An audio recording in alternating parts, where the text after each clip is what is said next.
Thanks.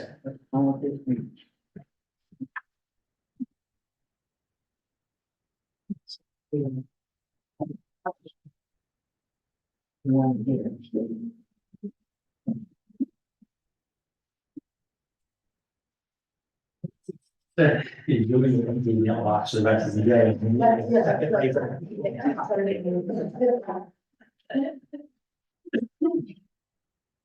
Having done that this morning, maybe very. I just want to the office and get one to know what's happening.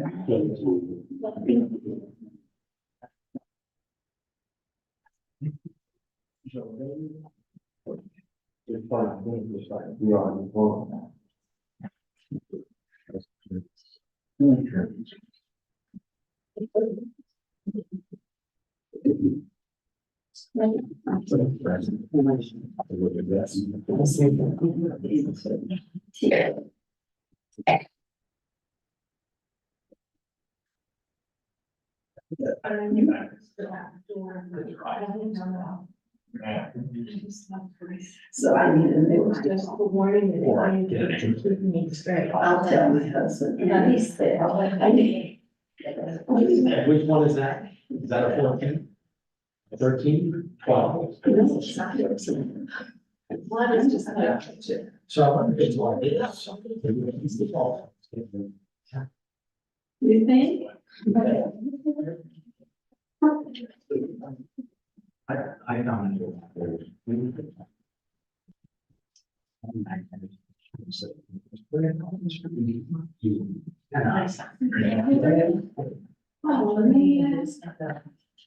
So this idea of all that you want, the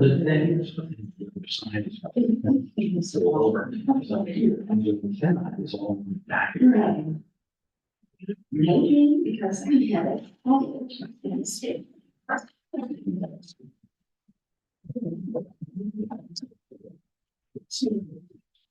So I heard about, yeah, and express this first. Give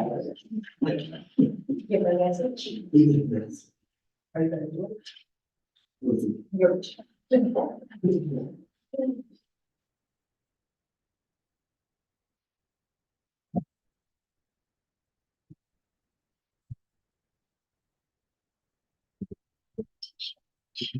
We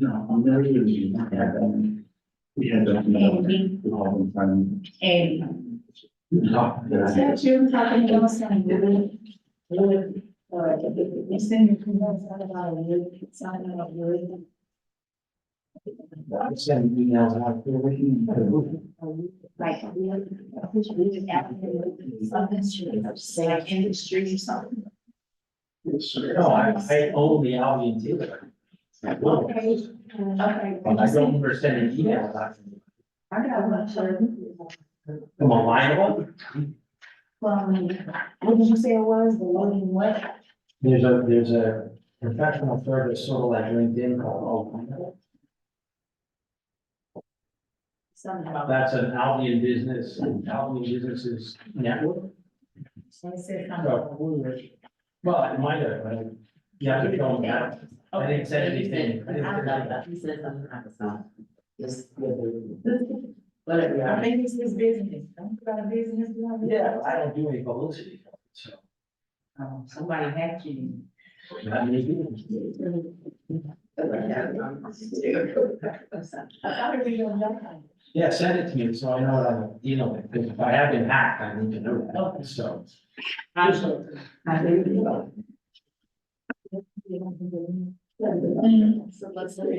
now. I see. Also, they have Facebook. Yeah.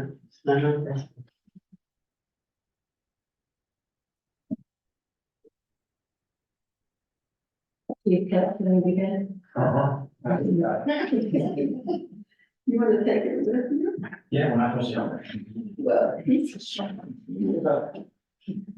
Right, folks, I will go ahead and call this meeting to order. It is 7 p.m. We can start with a moment of silence, please.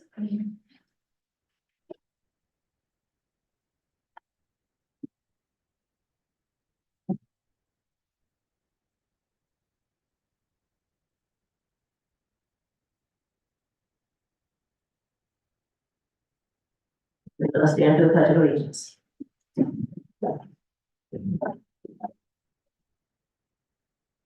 I pledge allegiance to the flag of the United States of America and to the republic for which it stands, one nation under God, indivisible, with liberty and justice for all. Just as a reminder, we have a cell phone on you. Please make sure it's either off or on silent. City clerk, may you look at the roll call first, please? Councilmember Williams. Right. Reed. Here. Jackson. Here. Lawler. Here. Davis. Here. French. Here. And Harrison. Here. Do I have a motion to approve of the agenda? So moved. Support. All in favor, say aye. Aye. Opposed? First, we'll start off with presentations.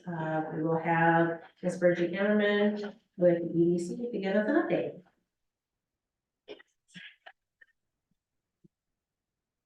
Good evening, thank you, especially to Mayor Pro Tem for asking for a regular update from the EDC and allowing, us to be here this evening to present some information to all of you. I hope you're all having a great new year and, again, thank you for, the ability and honor of serving the city. One item that was requested, I believe, was an update on the Kennedy Green project. So this was the LIHTC housing that, the developer, Woda Cooper, had applied for in the last calendar year. So the update we have on that would be wait and see. So there's almost nothing we can do at this point. This is in the hands of Mishta. So, we know we will expect the announcements to come out around April, so beginning of April.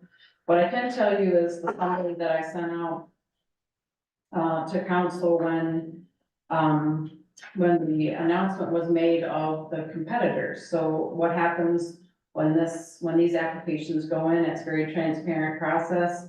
So, there were lists and lists and lists that you are too small to read if you're like me, so. But in our particular categories that we are competing in, or that our developer is competing in on our behalf, we had the most points, on the self-score as anyone, so. They take the self-score and they evaluate it with Mishta scoring system, and they sort of, trust but verify every component of that self-score, and that's how they come up with the winners in each category, so. Pray to God that everyone was, as honest as possible and we remain on the top, and that the quality of our application would speak for itself, and with any luck, and prayer, we might have a winner. So, that would be 48 units of housing in the next couple of years that would serve the workforce and some low income housing. So, pretty exciting news there. So that's the update that I brought on that. Was there anything else in specific anyone was curious about? Do they have a timeline for that? Is it like the next 6 months? Is it 3 months from now? After they win, you mean? No, when we find out if we win the competition to access these resources from Michigan. Oh, so if the developer wins, they would find out by April. April, okay. Yeah, and then the developer would then probably take 18 months Yeah. plus or minus to Yeah. develop, yeah, Yeah, yeah. I just want to know about me. So we would know by April, yes, yeah. We are going to win. We will find out we have won in April. We're gonna talk it into existence.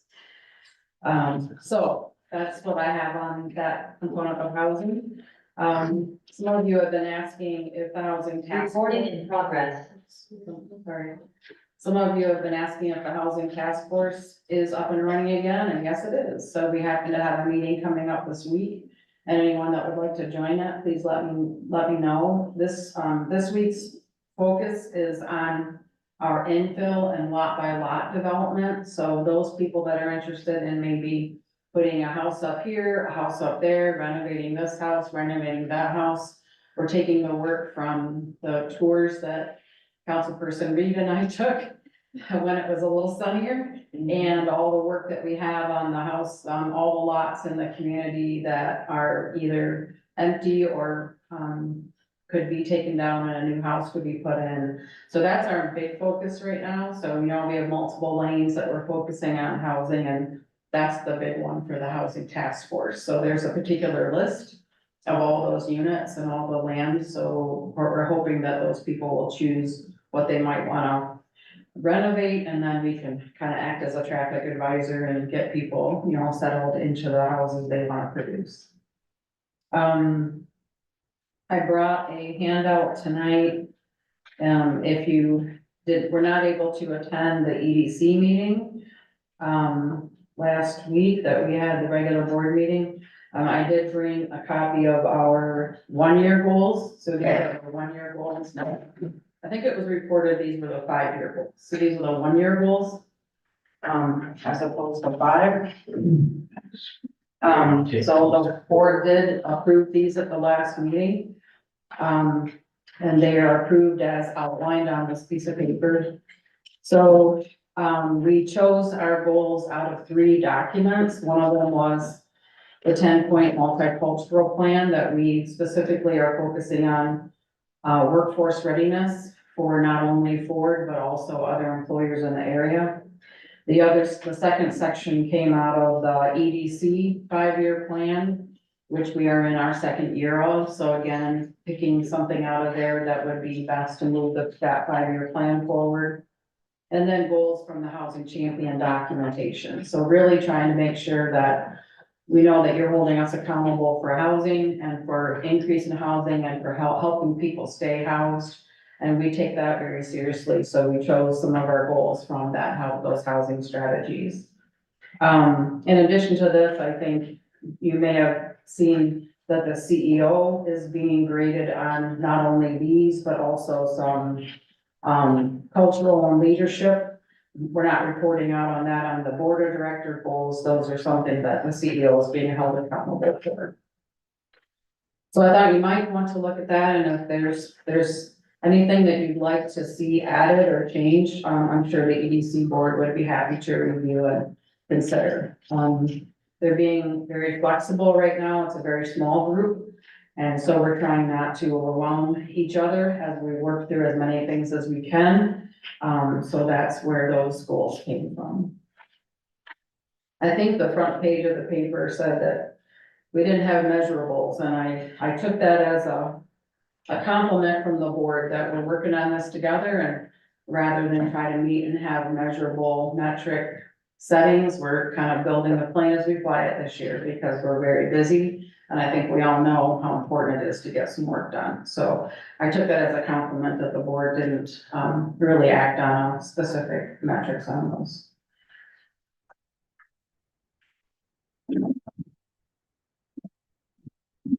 The last item I just wanted to pass out because I was asked to provide this little talking point on the open seats. So I just passed out a list of our current board members and those seats that are open and the expiration dates and such. Jill was a huge help about a year ago when I was trying to figure all this schedule out, and then we had added 2 new seats. Last summer, you all had approved adding a couple seats last summer. So one of those was filled for a short time by Scott Coverly, but he has since resigned. So we still have those 2 new seats open. Would love to have those filled. Would love to take some pressure off the current board members. And then, of course, we have a seat that would expire 6/30/26 that was previously held. We have one that would expire this summer that was previously held. So it'd be great to have that one just for a short time, even if it's not a very long time. And then another seat that would expire 6/30/25, and then another seat that would expire 6/30/26. So all in all, we have 4 open seats, lots of opportunity. We're working on with our community engagement committee to find ways to make that information available to the public at ready. And other than that, the other big things that we are working on is supporting the city manager as best we can, trying to get caught up with her water project. I know we introduced her to a potential funding source this last week that would probably only work if we had a couple of extra months' time, so, unless we can get an extension on, some of your current funding models, that might not work, but it would be a 2.5 million that might work, so we're still kind of hoping that might help with your total water project. And then the other things are really, really trying to get the state's attention for our new industrial park. We have a good sense that there's a lot of interest in a big piece of land, and so we just knock on wood, and again, praise God that we will get the state's attention and begin to accumulate that land and build a new park, so build lots of jobs. I don't know if anyone has any, but yes. Thank you so much. Are you at the table, about the new water tower? Because and the reason why I'm asking is because, I see you're supporting new housing development and, trying to reduce, unemployment in Albion. And so hopefully, if that new industrial, comes here, it'll, bring some of these. So I was just wondering, are you at the table and do you think you need to be at the table? So fortunately, I'm going to be invited to the next meeting, which I think is on my birthday, so, I hope we have cake. So, yes, I do believe I'm now invited, and that's why I'm kind of diving in and reading the minutes and trying to get caught up and see how I can support.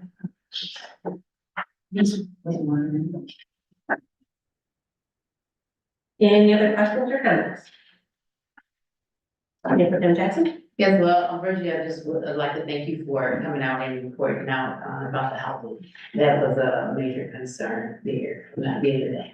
Know when that's gonna take place, and Andy asked the question I would ask as well, so I think you can read it to answer. Yeah, thank you.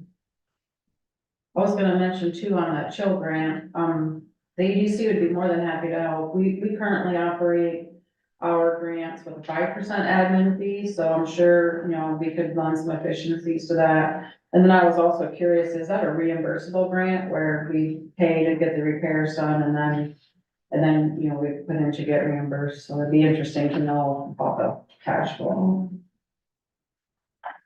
Councilman Rowland? Thank you so much. Maybe I missed it, but I think it says support development of 500, buried in. Can you tell me a little bit about that? I'm thinking that's in the housing goals. Oh, okay. Yeah, so, For the Washington Garden? no, it's not Washington Gardner, but it's a piece of property, that was identified in the city master plan as some of the priority properties. So we took those priorities right out of the master plan, and then also part of the housing potential development. So these would be areas that we are trying to attract a developer to be able to bring housing. So these would be bigger areas, not the infill, but somebody that might want to put a small development. But we are actively supporting the enhancements at the Washington Garden too. All right, well, thank you for those updates. Thank you for having me. So at this time, I will go ahead and open up our public hearing for the Michigan Community Development Block Grant, CDBG, for the Mishta Shell Homeowners Improvement Project. And I will open it up at 7:14 p.m.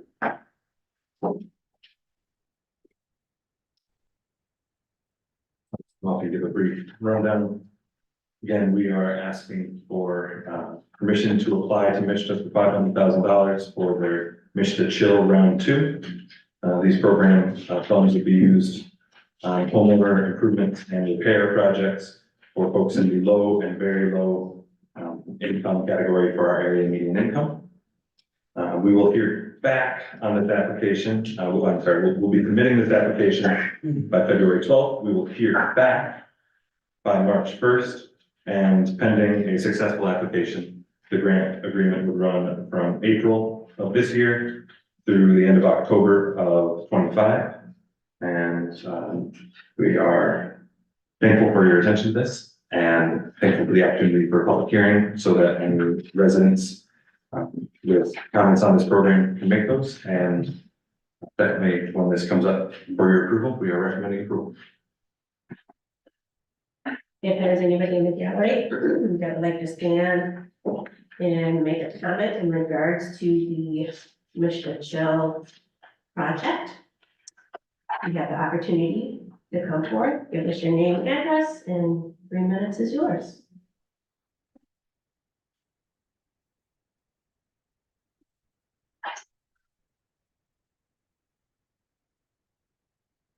All right, not seeing any, I will go ahead and close the public hearing at 7:16 PM. Are we approving this? So moved. Support. Do we have questions or comments before we take a vote on this?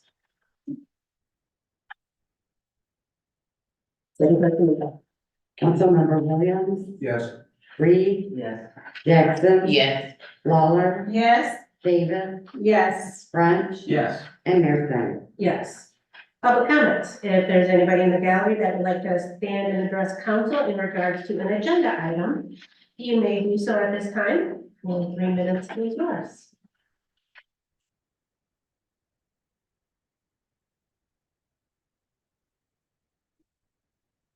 Okay, not seeing any. Do I have a motion to go into closed session? So moved. Support. City Clerk Domingo?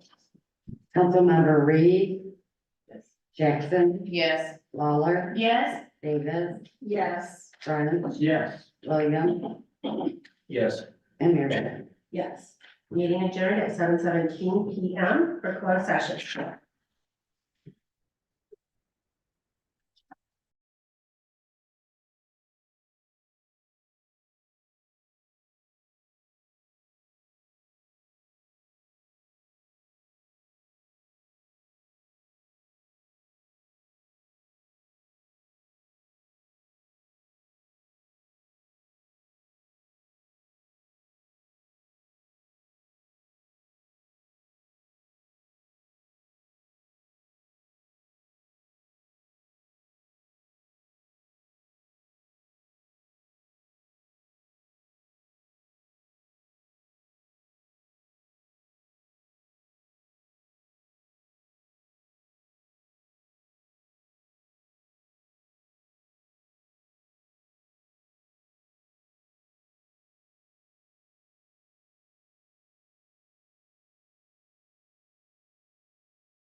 This session to order at 8:08 p.m.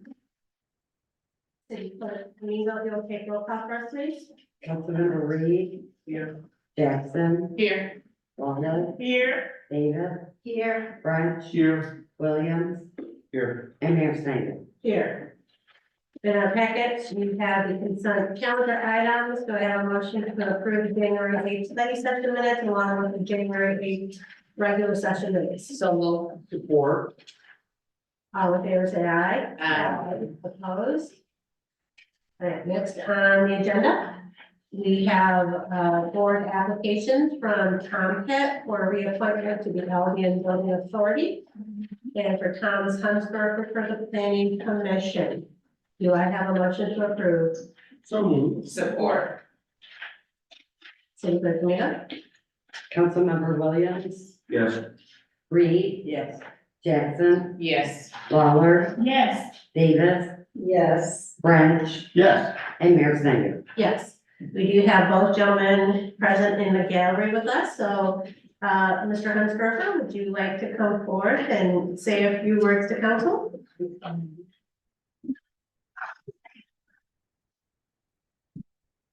It's good to see you all this evening. I appreciate this opportunity. If you had known me when I was 15 or 20 or 30, so this kid is not good at planning, don't involve him with planning. But I hope to have learned a few things along the way.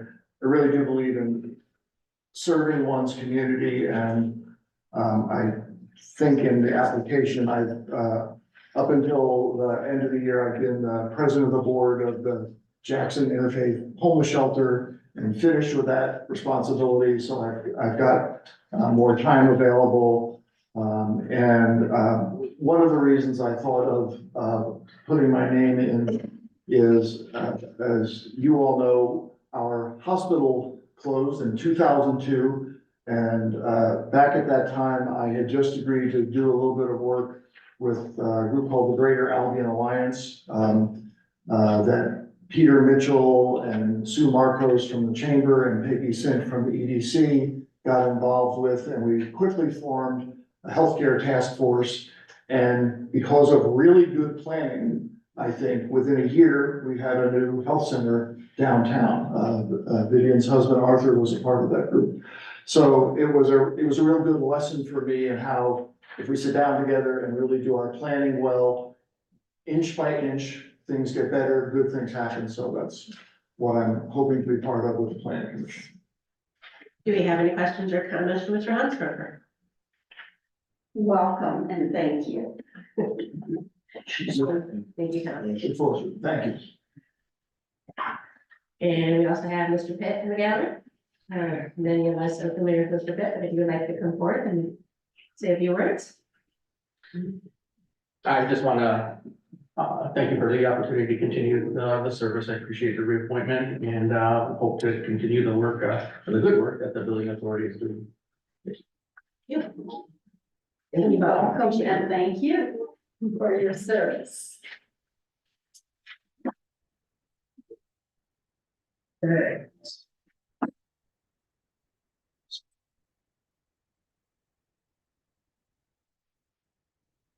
Next, we have the approval of resolution 2024-03 for our Spark grant application. Do I have a motion to approve? So moved. Support. City Manager Slater? Yes, thank you, Mayor, and I asked, Shane Levinson to come to the podium as well, as a representative of the Albion Community Foundation. So, council, if you can recall, we were awarded $1 million grant through the first round of this, Spark Grant program, which was administered by the ABNR. Since we were approved funding in that round, we are one of 39 communities that have the opportunity to take advantage of an additional Spark Grant opportunity, which will be administered through or by the Council of Michigan Foundations. So in partnership with the Albion Community Foundation, we are looking to do improvements to Victory Park. I've included a map on your desk that highlights the improvements. So we'll be replacing the playground structure. The small wooden pavilion will be upgraded.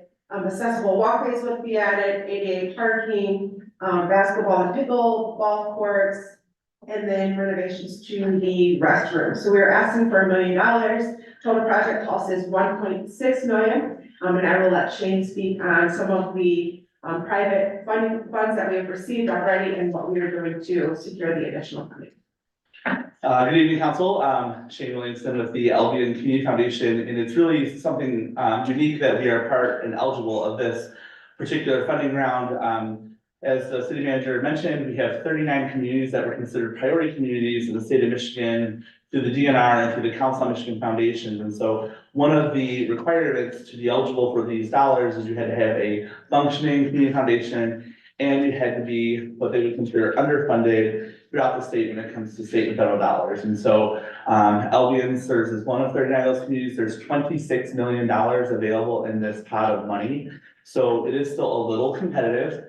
And then to talk about the funding gap, so there's a million that we're asking for, and then it goes to about 1.5 million. What we've already done is we've leveraged some of our Tony Nicola funds to go towards some of the pavilion upgrades. So that was already in the initial $4 million in projects that we brought to council 2 years back. We are also working with local business leaders and other philanthropists who have tacitly made commitments towards this gift, and they might, or to this project, so they might be choosing, I want to support the pickleball courts, I want to support the playground.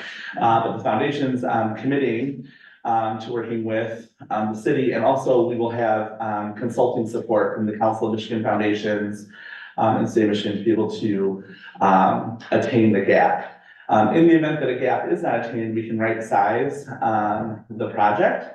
But of course, that's never been my philosophy at the Community Foundation since I've been there. We've always hit the mark and hit the big number. And so really appreciate council taking this up and working towards Victory Park. What I will say is, just like with the Nicola gift, every dollar was important, whether it was the $1 million initially, whether it was $1,000, whether it was $500, $20 is $20, and we think that every dollar amount is important. So with that, if you have any questions. I would just like to add to all of the improvements that are also included in our Parks and Recreation Master Plan, which is important when you're applying for different grant programs.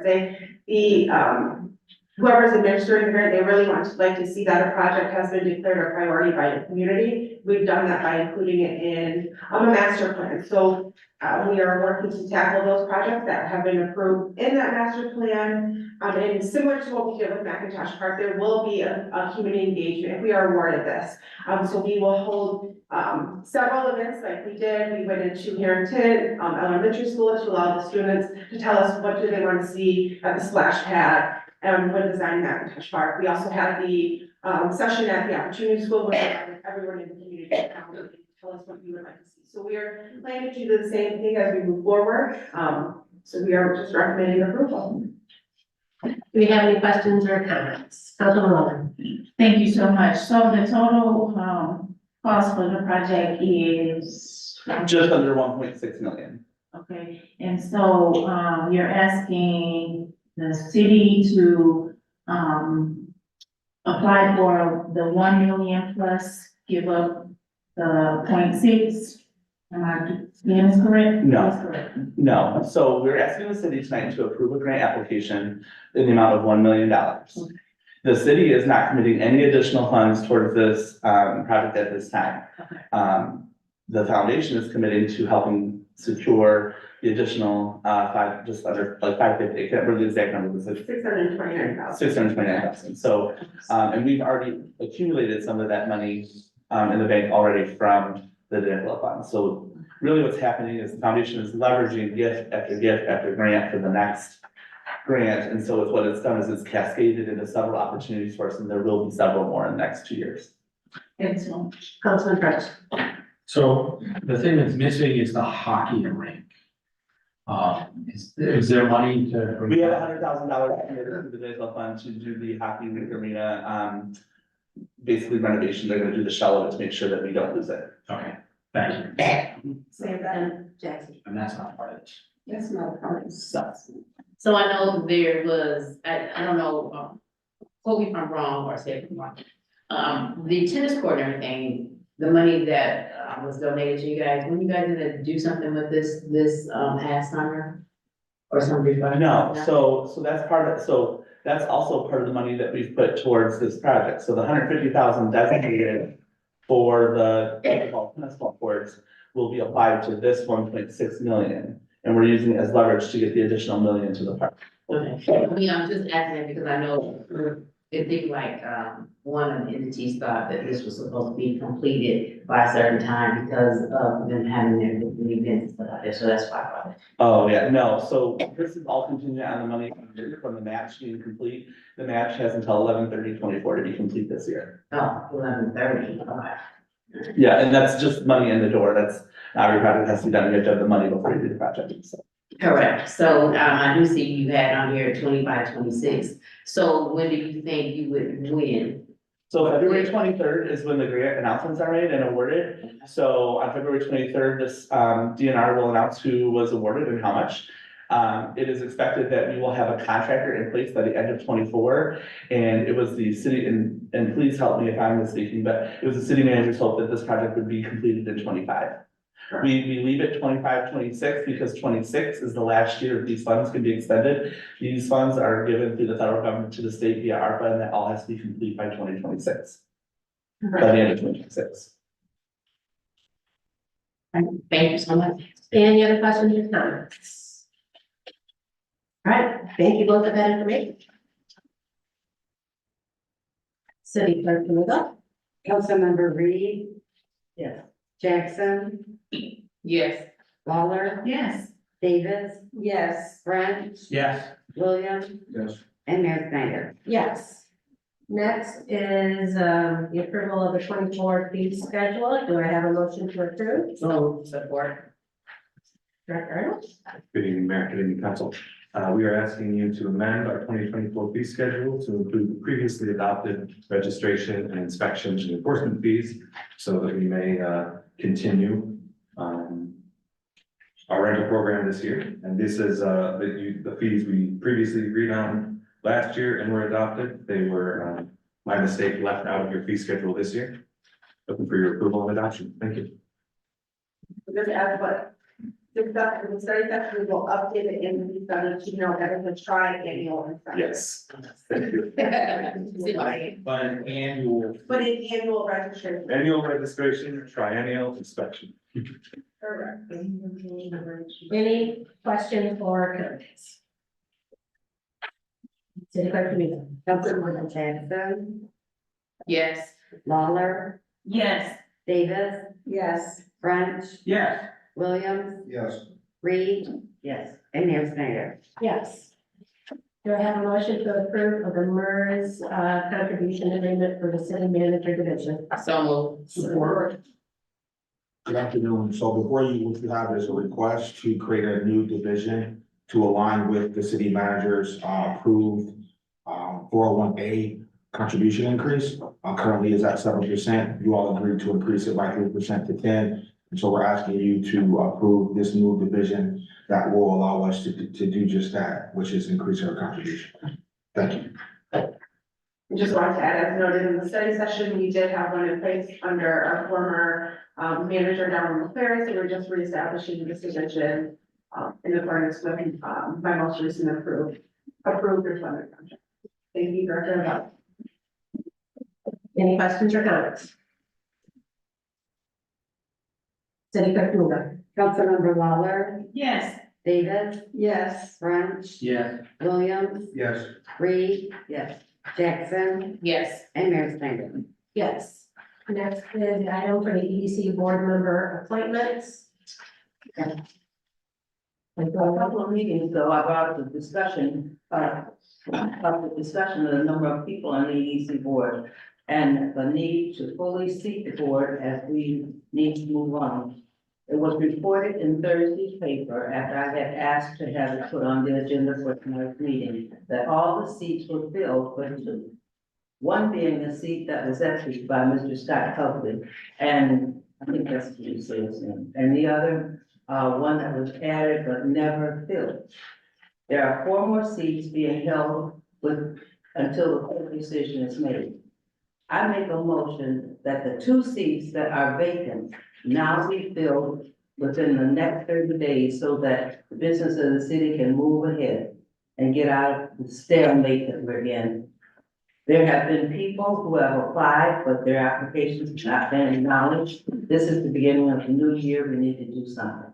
I also would like to make a motion that all seats that become vacant to be filled within 30 days of the vacancy. The EDC is a very important and necessary part of the city government and should be acknowledged and treated that way. Yes, I am a graduate of Michigan State University, and I wrote this on my own.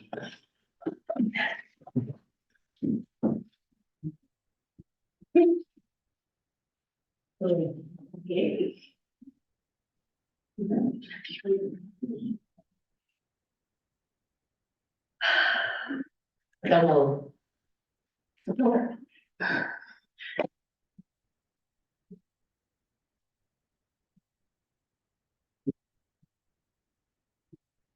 any further comments? Yep, I got it. Councilman French. No, please, first, please. Yeah, I'm just, as I read this, how are we going to enforce this? And you mean what?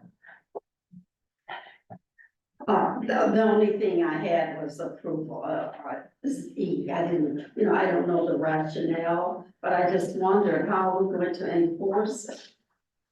Because the mayor appointed.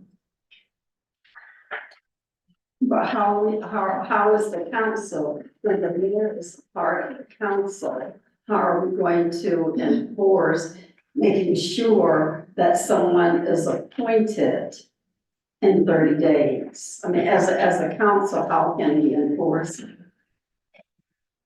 Well, I mean, just like she does now, evidently, you put it out that there's 4 seats open. People apply. She appoints. We just need to make a motion that that there's a time limit of which this should be done in and not 2 years or 3 years later. Councilman French? Thanks. I think a lot of clarity will happen when the judge makes his appointment or his decision. I did not count those 4 seats. I understand that, but I think the city gives the mayor the authority to appoint members of the EDC board. And as she or he is making those decisions, he or she is making decisions about who should be on that board, looking for things like balance of expertise, business ownership or residency, number of years in the city. And so until we know what the judge is going to say regarding the lawsuit from Mr. Haas, whether or not those 4 return to the council will impact, or to the EDC board, whether those 4 who were removed from the board, whether they get reappointed or not, will impact who else would then serve. So if we don't have those 4, then we're gonna need more people on the business ownership side. Whereas if they are reappointed, then we don't. And so I would argue that the mayor is still given the authority in her time to appoint that, and until the judge lets us know, it might be premature to make that decision.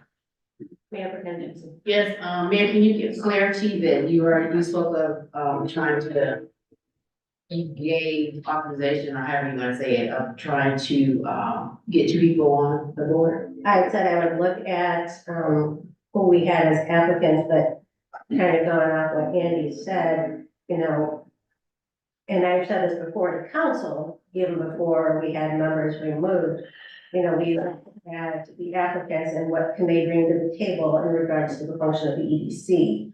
Because we want to make sure we have a well-rounded board that are bringing different talents and experiences to the table. So just kind of taking all that into consideration. So I'm hearing both of you to the left and to the right of me, but I just need to make really clarity, because I just believe she's just asking a question like, are we trying to get it filled? Can we get it filled within 30 days?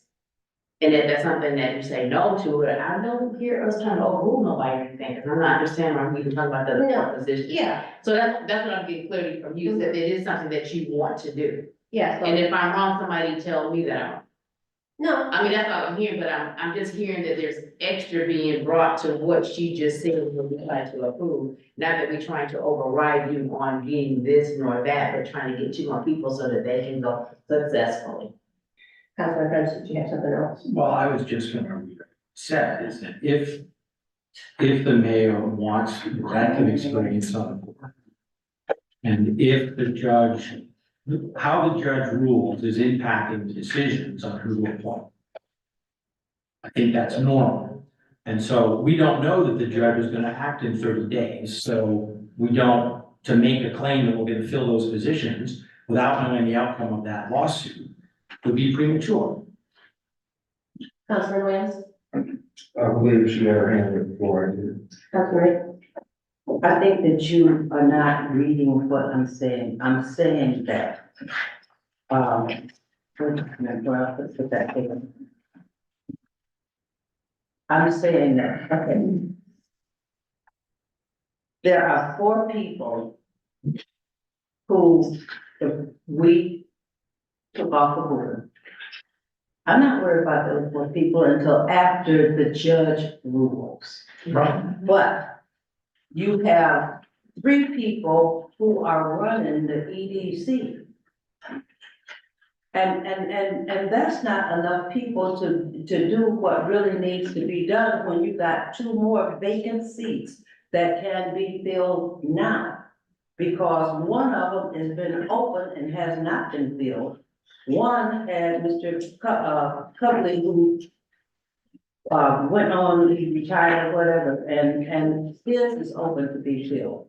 I'm not talking about what the judge is gonna do, I don't care what the judge is. If the judge say they go back on, they go back on. If the judge don't say they go back on, well, then fine, they're open to be filled by the mayor.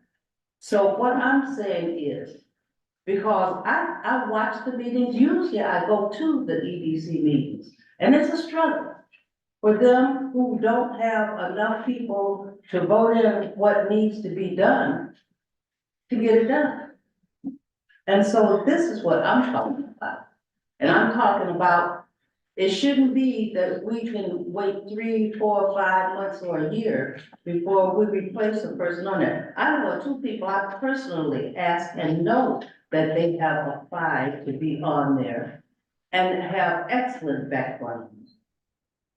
And they haven't even been, called to say, yeah, we're gonna take you, no, we're not.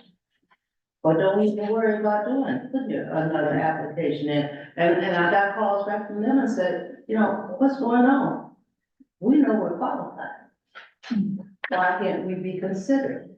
But we're not being considered.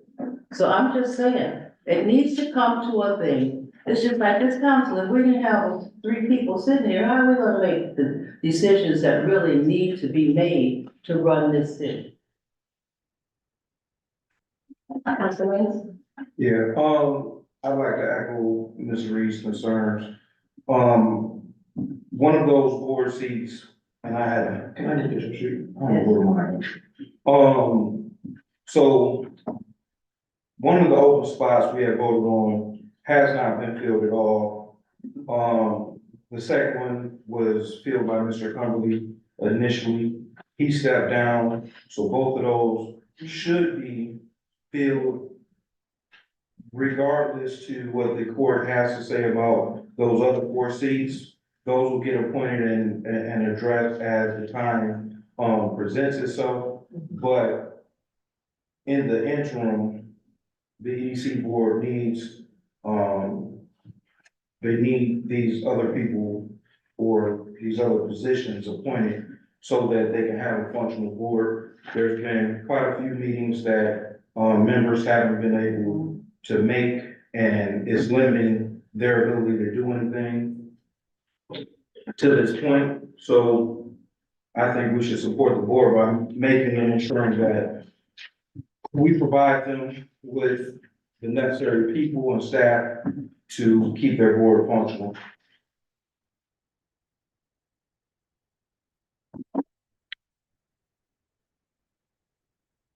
Councilman Thank you so much. So, Councilmember Davis asked an important question about how do we, enforce this, right? So, Lars, are we able to enforce this through a resolution? So realistically, the way that this would be enforced is if the city council did decide to move forward with approving this appointment within 30 days, Madam Mayor could appoint whoever she wants, and ultimately the onus would fall on the council to then either approve or deny the appointments that she makes. We find ourselves in a situation where the idea is that the city council and the mayor have to be on the same page regarding the nominations and appointments, because it requires both bodies to work together for purposes of all the appointments. It really boils down to this basic idea that neither can subvert, or not even subvert, but neither can compel the other to do what the other is required to do. And however long it takes either the mayor or the council to make a decision, the other can't necessarily compel the other to act expeditiously. So in terms of enforcement, this 30 days, this 30-day timeline, well, it could be adopted. You may run into an issue where there's this, well, is it the council or is it the mayor that is violating, depending on what the appointments are or what the nominations are. So again, the idea is that they're looking for both the council and the mayor to work together to come to some sort of resolution in terms of who exactly the mayor and the city council want on this board here. Does that make sense? So if there is a motion that within 30 days after a vacant seat is vacant, something has to be done to put somebody in there. I didn't say who. Whoever she chooses that she wants to present before us, you know. Right. But at least something is being done to get somebody in there to do whatever needs to be done to keep the city running functioning. Absolutely, and I think there's been a lot of great points from all city council persons here today. I can certainly understand really both sides as far as needing the board filled, but also the hesitancy to populate the board if we're unsure of the pending case right now at this point. But in terms of this, whether or not a motion or whether or not this motion could move forward with requiring an appointment with 30 days, that's of course something that would be within the city council's prerogative to do. But again, we find ourselves in a situation where, Madam Mayor, you could appoint whoever you'd like to fulfill the obligation that you might have for purposes of fulfilling the board vacancies. So kind of to elaborate, per city charter, it is to the discretion of the mayor to bring forth applicants. So even though I bring forth an applicant, you may not approve, just like when I brought forth the applications again of the 4 removed council or EDC members, and that got voted down. So again, I may want somebody, but you all may not. So it's a back and forth. But again, per city charter, it is the discretion of the mayor to bring forth the applications. So that's just something that we have to keep in mind because, yeah. Councilor Lewis?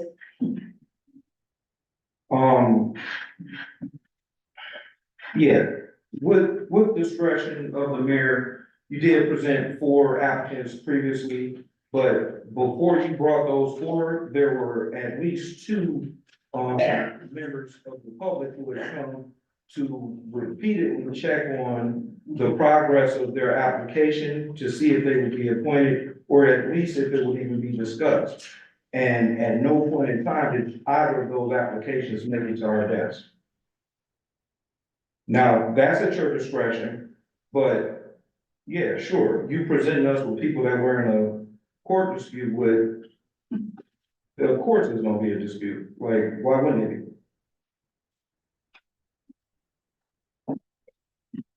We wait on the end of the court case for those 4, and then the other 2, they should be addressed so that the EDC board has member staff so that they can continue to get work done, especially with the infrastructure concerns and different things that we have taking place here in the city.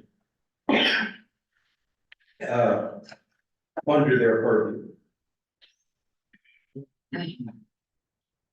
Any other questions? Councilman Lewis? Thank you so much. So when people fill out, the application, is there, I haven't looked at it, but is there specific qualifications that they have to have? Or is it just, qualification that you require?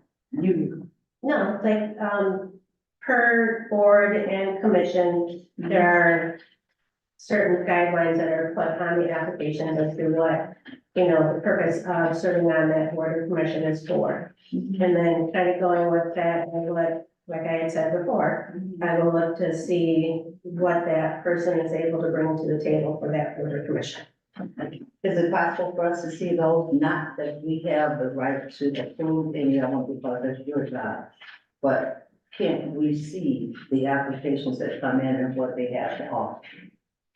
I don't know if that's the normal process, I don't think it is. You have done it, Can we?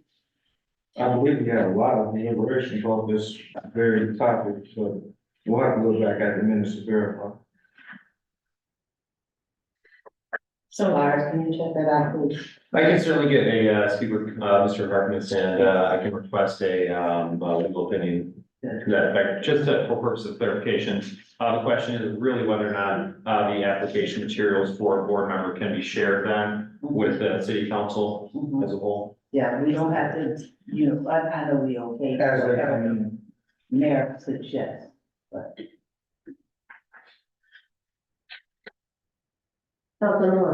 Thank you so much. So there is no, qualification on these applications?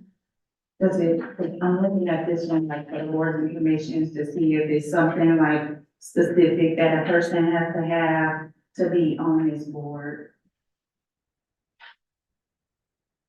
So there's no qualifications for is what I'm asking. So typically put in their experiences, where they've served before. So we're gonna do that, that's whatever information So is that's no, provided in the application. that's no. So basically, it's just a vetting process. So the application comes in, it goes to the vetting process. If the vetting process comes in clear, then it could be brought forth for, So that's no. But yes. I'm just looking for a yes or no answer. Is there qualifications people have to have or not? no, Thank you. This may shed a little light on the issue, more broadly, but just boiling it down to the basic idea that, the mayor makes the nominations to the city council. The mayor in her discretion could look at whatever qualification she desired advisable for purposes of the EDC itself. So just for purposes of whether or not, to answer the question of whether there's a strict guideline or strict number of qualifications that any applicant might need to satisfy, the idea that it ultimately rests within the discretion of the mayor, lends me to, believe that ultimately it boils down to whatever, qualifications the mayor might decide for any given applicant. From my experience in the sitting back looking in, I have applied for positions. I know that I'm very qualified, but it's left up to the mayor. One of the things that we're seeing with our council is that we are not on the same page. It is obvious that there are some people who want, or who have applied, and there are some people who we don't want, so to speak, because when she brought the idea back of the four that has filed a lawsuit, we didn't want them as a council. And maybe if someone has applied, maybe they don't meet her qualification. Unfortunately, we can't come together on this. And unfortunately, or fortunately, as council members, we can't bulldoze our way into saying, this is what you're going to do and this is what you better do. That's why I asked how are we going to enforce it? You know, as the other people on the council, are we going to say, well, if you don't do what we want you to do, then we're going to do what? What are we going to do? So We're not on the same page. Bulldozing our way isn't going to put us on the same page. So we're really at a standstill. This is just the first year. Mayor Pro Tem Jackson. I mean, just to the council as a whole, if you did hear what I did, I kind of repeat stuff again, but I don't believe anybody was trying to bulldoze anyone. I just think the extra comments, instead of allowing her just to answer what was asked of her, could have been just taken care of. That's why I said that, didn't you already say that you were trying to, take care of the little transitions? But we add more into, you know, I would say you add a little bit more, fuel, then it started to rise. I don't think you have to argue about this tonight. I think you should just make the point clear, yes or no, that you're going to or not. Let them decide where they're going to go with it, so we can stop this. City Manager. If I can just add, we can always implement a process when the clerk's office receives application, we send it through to the necessary departments to do the vetting process and then they are forwarded to the mayor. If there are applicants that the mayor does not wish to bring forward to council for consideration, we can issue them a notice, thank you for applying, however, you were not selected at that time. This way it gives the resident or whoever applied an answer, so they're not just sitting and waiting. So that will help provide some clarity to that. I think we can work that process into this. So who would see the application? All of us or just one? No, so they go to, initially they just go to the mayor, then they review and the mayor determines who to present to council. Yeah, that still didn't fix the problem that she was discussing. The issue that she was talking about was actually seeing the applications as they came through. I understand that that's currently the process, is basically, they go through the vet, it goes through the vetting process. No one sees it until they're, supported, and then they come to our table, like today. Like, okay, Ms. Davis, these today are the only ones that we saw that applied to those boards. There may be other people that apply to those boards as well. The reason I'm speaking to you directly is because I hear you saying no. Okay, now, and that's fine, Ms. Davis. In turn, there has been a vacant board seat since June that has never had an appointment, and people have applied. So there should be something done to ensure that we continually place and staff people on these boards so that there are supportive members that can attend the meetings when others choose not to, so that the functions of those boards can continue in the absence of members.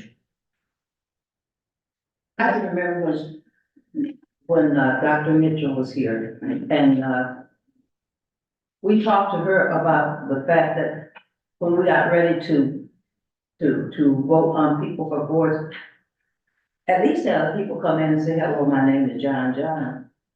But, you know, like, if you don't have that, you know nothing about them. You know nothing about what they can do, what they have done, what they will do, or what they want to do. Because for one thing, you don't see them, you don't see nothing but their name on pieces of pages. When she says their name, for you to vote on who it is, I don't think it's right. I would like to have the motion made that all seats that become vacant are filled within 30 days. So there was a motion and support, correct? Pardon I said there was a motion and a support. Councilmember Davis, No. French, No. Williams, Yes. Reed, me? Yes. Jackson, Yes. Lawler, Yes. and Mayor Snyder. No. Future agendas. Anything we'd like to see on the future agenda, Mayor Pro Tem Jackson? Yes, I like to use, YMCA. You wanna update? Yeah, update, please, thank you. The other thing is, I know, Harkness is not here, but I do think he can answer this question, but, if you could, send it back to him. The investigation that was, held on the EDC CEO, Let me take a quick note here, investigation regarding the EDCC. the announcement, yeah, the outcome of the Michigan State Police investigation on EDC, the CEO, I'd like to know what came out of that.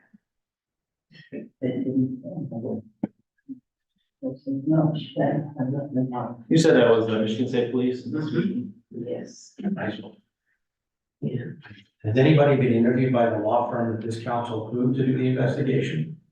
No, that's not this investigation. No, I know, it's a separate one, but. Yeah, but I was gonna ask about that as well. I wanna know, information as well, if I was closed session. about the other, the. Yeah, Yeah. we were all supposed to be interviewed and I was not. I haven't been interviewed, Yeah. so, yeah, so Yeah. that's that right there, so. I believe Councilmember Williams, are you the correspondent with that? Because I know when they approved, the motion was to remove myself and the city attorney from correspondence, so. Right, and the law firm, he said what he said, not necessarily supposed to be, Yeah. but they reached out to me, we spoke, I assume they will reach out to everyone else. If they haven't, maybe he got the information that he needed, I'm not sure. If you could, on behalf of the council, reach out to them, ask them to reach out to the council members for conversation.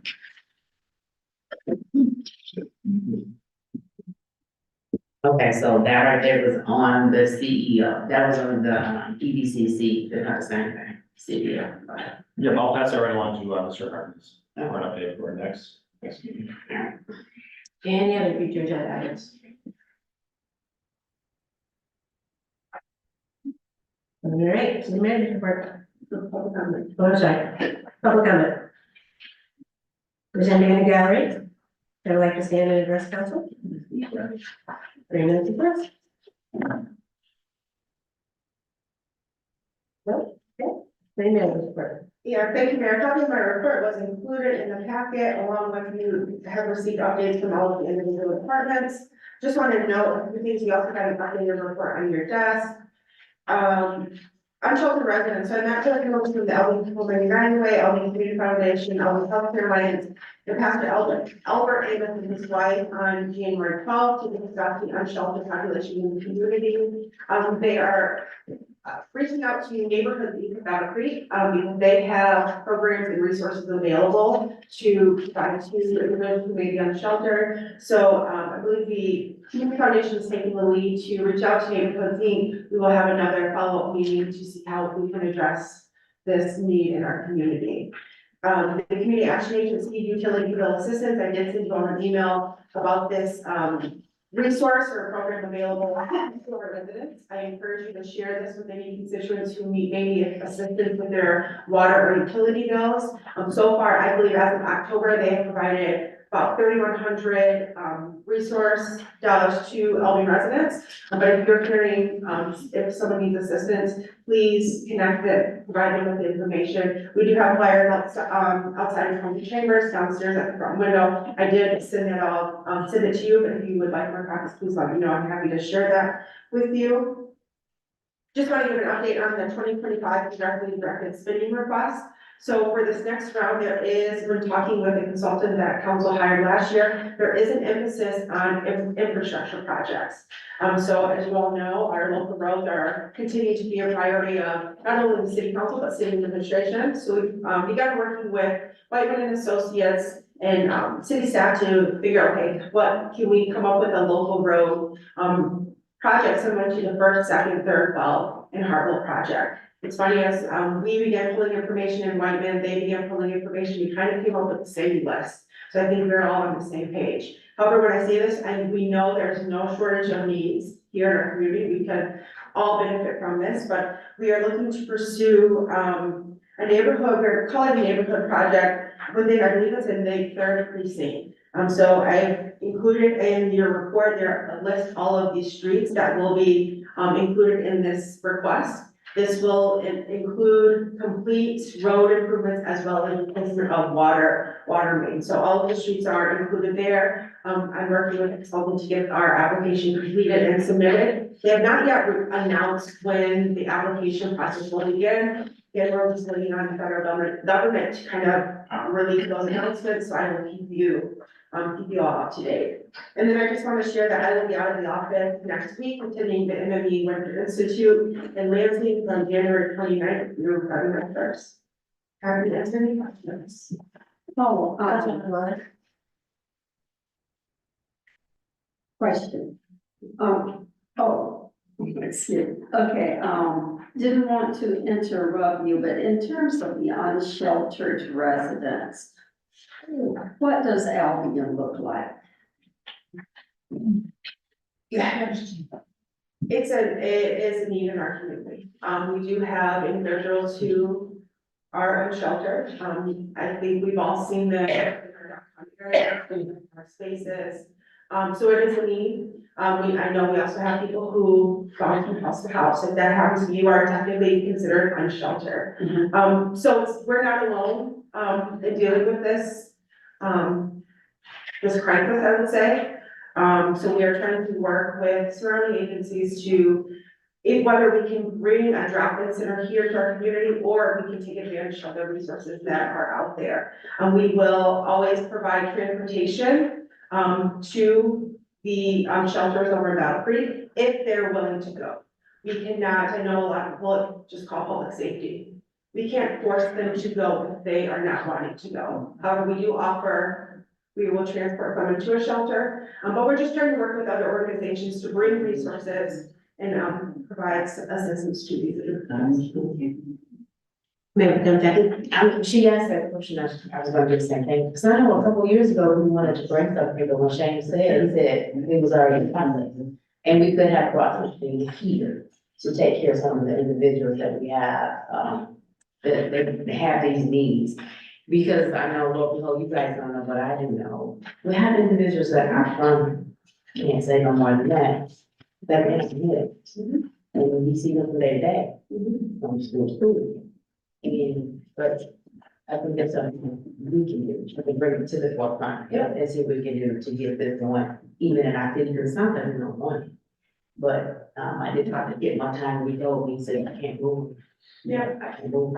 We are trying to bring some type of, we would love to have a drop-in center, some type of facility here in our community. However, it takes funding to run and operate, these facilities. It takes a nonprofit or some organization to step up and take the lead on running the facility. So that's where we're trying to work with other surrounding organizations to pull resources together, to come up with some type of solution to address the need in our community. Because we have had situations like not that long ago where we were trying to help individuals, but they didn't want to go to a shelter. They didn't want to seek help. They just wanted to be left alone. Yeah. So we do have those situations too. But I do know that we may need to address the issues that happen downtown. Yes, right. Yeah. So that might have to be, another discussion at another time, maybe. The future agenda. It's when we can come up with a solution. Councilman Lawler. Thank you so much. I have just two concerns. First of all, I wanna, say about, the water bill. Can we check into it? That's what I was gonna call you about. Can we check into it to see if we could get, possibly water bills every month? Because, there is a hardship on the fixed income. We know our rates have went up. I know mine's went from 100 to 200. So what they're bringing to me is to try to budget little instead of that one big piece that third month. Yeah, Can I, we just check into it? yep, I'd be happy to have conversations with our water department.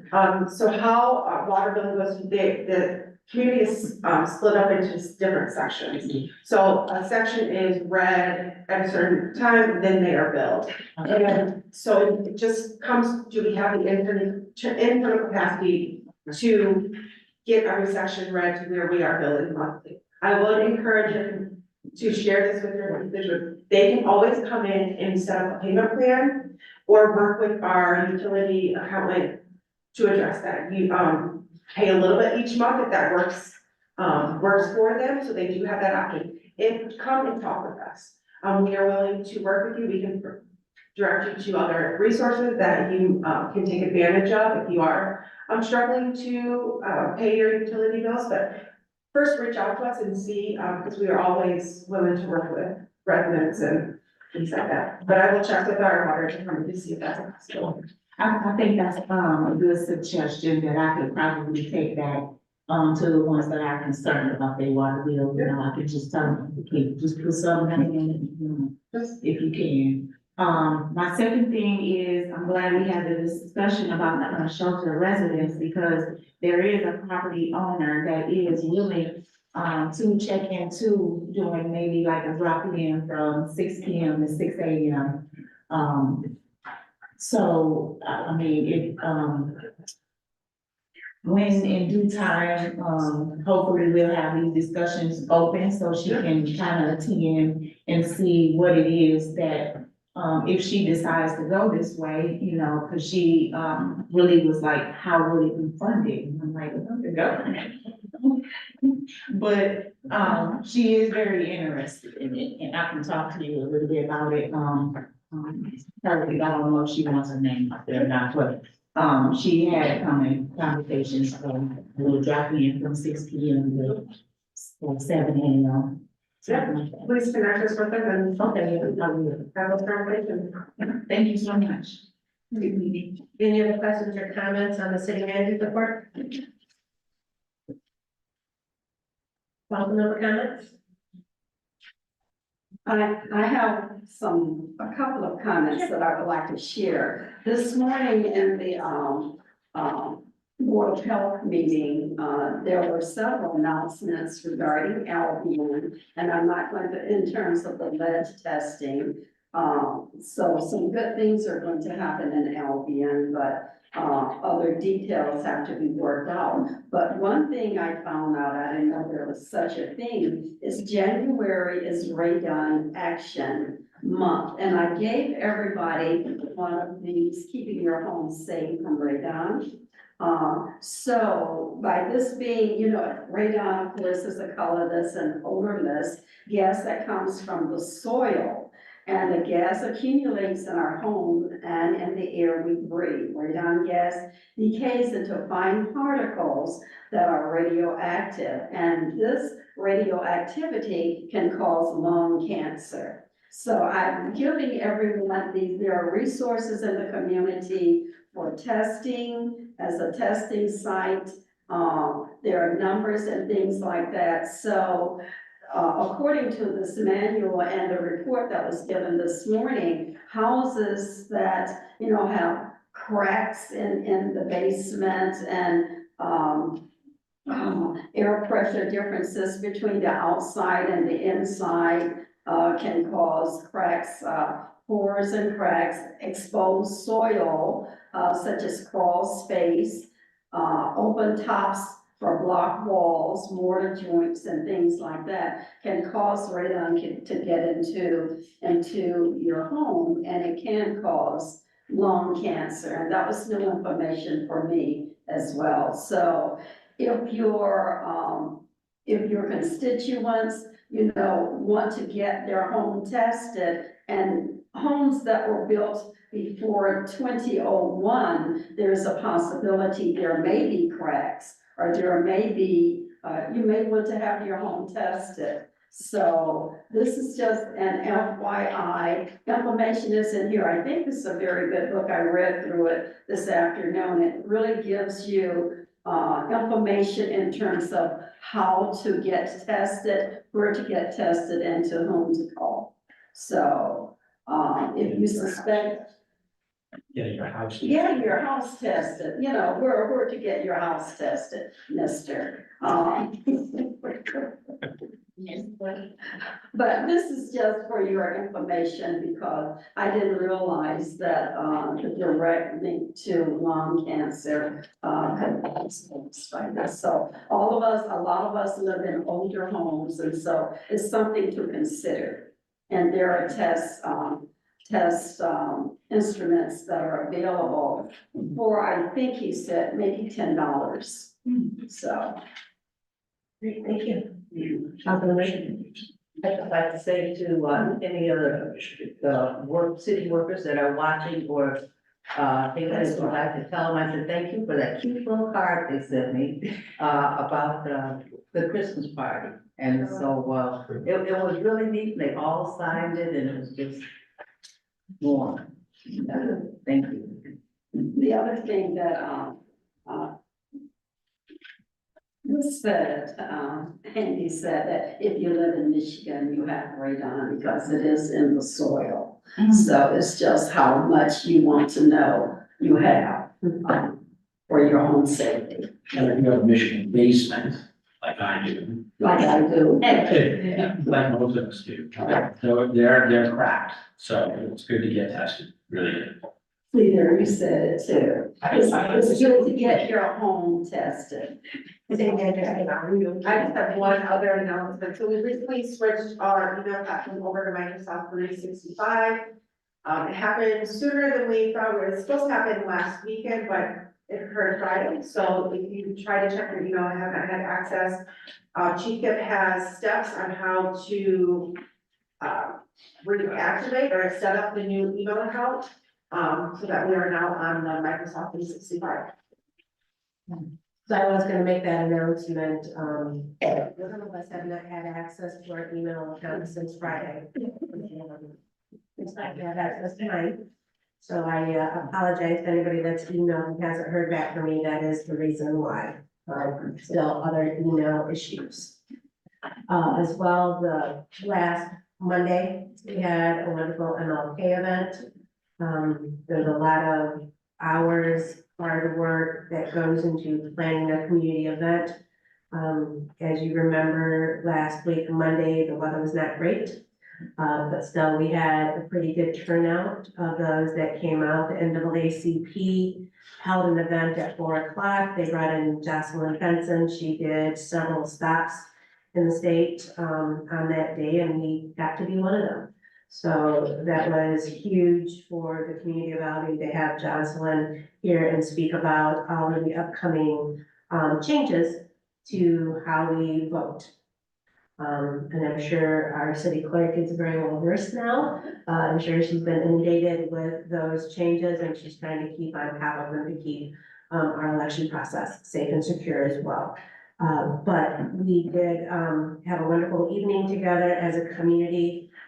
Just wanted to say thank you to all that came out, to those that put in the time and energy to make an event worthy of our community.